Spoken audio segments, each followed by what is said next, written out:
HOA Karen's voice screeched like a banshee on a bender, her words slicing through the humid evening air. This road's mine, you leather-clad loser.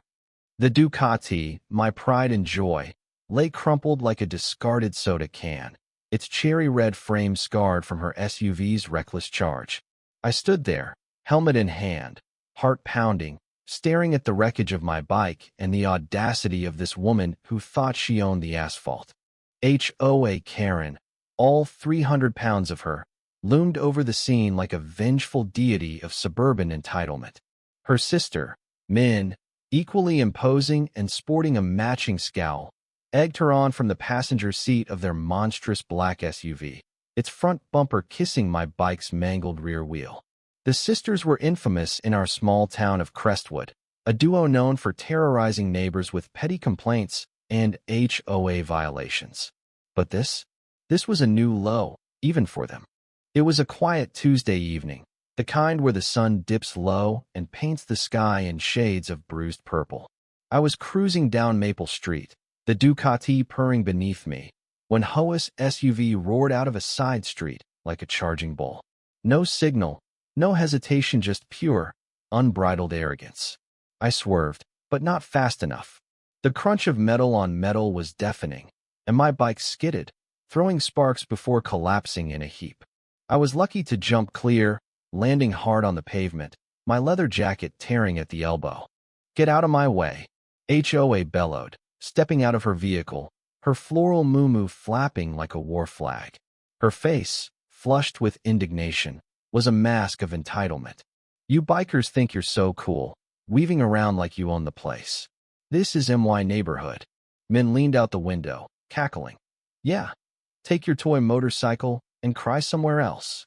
I clenched my fists, the sting of road rash burning my arm. "You hit me, lady. You ran a stop sign and totaled my bike." My voice cracked, not from fear, but from the sheer absurdity of their audacity. A small crowd was forming now, dog walkers, joggers, a kid with a skateboard, all drawn to the spectacle of HOA Karen's latest tirade. She stomped closer, jabbing a finger in my face. "Don't you dare talk back to me.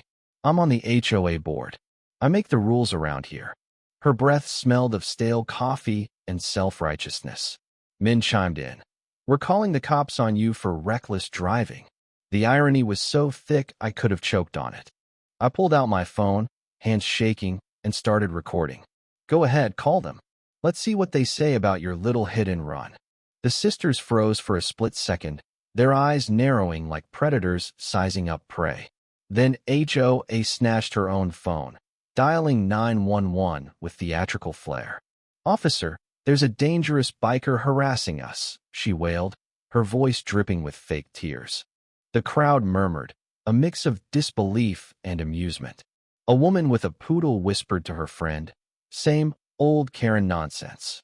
The skateboard kid snorted, filming the whole thing on his phone. I stood my ground, the Ducati's wreckage a silent testament to their recklessness. My bike wasn't just a machine, it was freedom, late-night rides with the wind in my face, memories of my dad teaching me to ride. And now, it was trash, thanks to these two. Minutes later, a police cruiser pulled up, its lights casting red and blue shadows across the street. Officer Daniels, a no-nonsense guy with a buzz cut and a tired expression, stepped out. HOA immediately launched into her performance, flailing her arms and pointing at me like I was a wanted felon. He swerved into my lane. "He's a menace." Min nodded vigorously, her jowls quaking with every word of support. I stayed calm, handing Daniels my phone. "Check the footage." She ran the stop sign and rammed me. His eyes flicked to the screen, then to the sisters, then back to the wreckage. The crowd edged closer, their murmurs growing louder. The officer's face hardened as he watched HOA's SUV barrel through the intersection on my video, clear as day. "Ma'am," Daniels said, turning to HOA, "this doesn't look good for you." Her jaw dropped, and for the first time, that smug grin faltered. Min sputtered, "What? You're siding with him?" The officer ignored her, inspecting the skid marks and the SUV's dented bumper. He radioed for backup, his tone clipped and professional. HOA's bravado crumbled. replaced by a frantic stream of excuses. I didn't see him. He was going too fast. This is discrimination. Men joined in, yelling about their rights as HOA board members, as if that gave them a free pass to destroy property. The crowd wasn't having it. Someone booed, and the poodle lady clapped her hands, shouting, "About time they got called out." Daniels wasn't swayed by their theatrics. He took statements from me and the bystanders, including the skateboard kid, who gleefully handed over his own video. "Got it all right here, officer," he said, grinning. The footage was damning. HOA's SUV speeding through the stop sign, my desperate swerve, the sickening crash. Even HOA's own ranting was caught on tape, her voice shrill as she claimed the road as her own. As the second cruiser arrived, HOA's panic turned to rage. She lunged at me, screaming, "You'll pay for this, you little punk." Daniel stepped between us, his hand on his holster. "Ma'am, step back." Now, Min tried to intervene, but another officer restrained her, cuffing her wrists when she started swinging. The crowd erupted in cheers, a wave of catharsis washing over Crestwood's fed-up residents.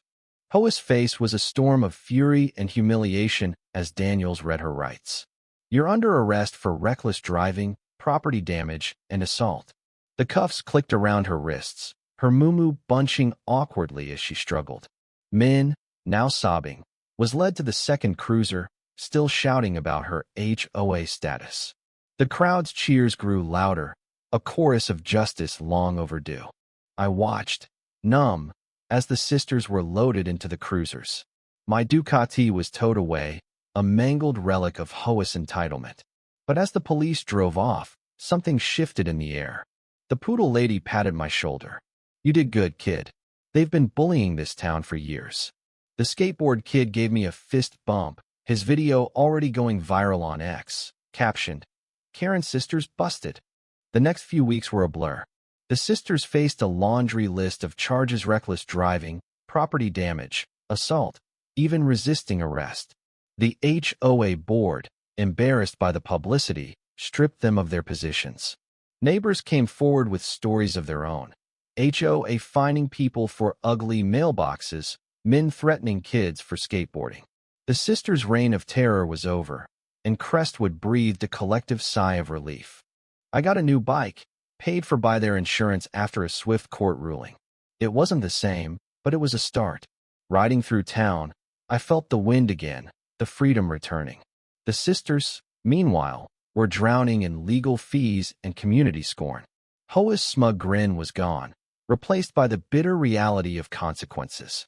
Karma, it turns out, rides faster than any Ducati. The road wasn't theirs, and neither was the town. They'd screamed, bullied, and crashed their way to ruin, and Crestwood was better for it. Justice isn't always loud, but when it hits hard. The end.